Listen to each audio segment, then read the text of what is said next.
It is by far the biggest attack in the country's history, and the damage is yet to be assessed completely. WION reports from Colombo, and here's how the people of the country are dealing with the crisis a day later.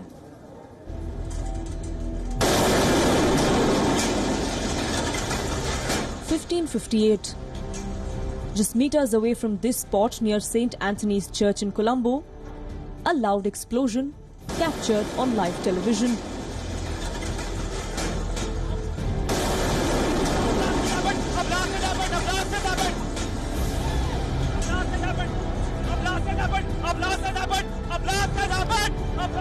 Coming just 24 hours after multiple blasts ripped through the country, including at St. Anthony's Church during Sunday's Easter Mass.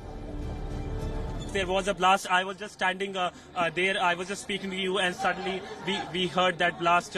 We have been asked to move around this area. We're carrying our luggage because we don't want to keep it anywhere, because every luggage is being suspected right now here in this location. But suddenly we were standing and a massive blast happened. It was really terrible. There is a sense of anxiety in the air right now. As the crowd surged and panic was palpable, authorities confirmed it was a controlled explosion.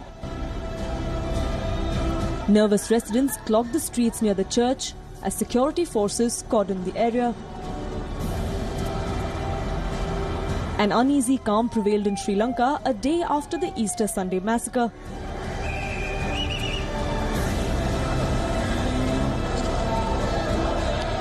Shops were shut. Streets bore a deserted look, and police personnel manned every street. While some are mourning the loss of their loved ones, hundreds of others are waiting for news of their missing family members. She went to church yesterday. We kept calling her after we heard of the incident, but there was no response. We didn't hear from her even in the night. That is why we came here first thing in the morning. She went to church at about 8:20. She has not returned so far. We went to the church and looked for her. She was not there. Then we went and looked for her in the hospital. She wasn't there either. That is why we came here.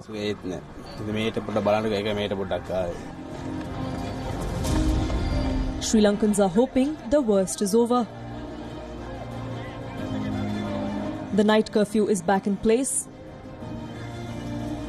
National emergency has been declared, and recovery teams are working the sites of the blasts for more clues. As Sri Lanka grieved, there was an outpouring of support from world over.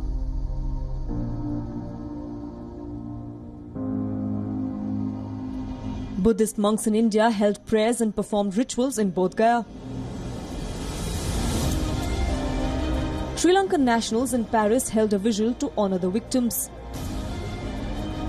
Lights were turned off at the Eiffel Tower as France stood in solidarity with Sri Lanka. A day later, the island nation is assessing the damage, the full extent of which is far from clear. And the people of Sri Lanka are just coming to terms with the biggest act of terror in the country's history. Bureau Report, WION, World is One.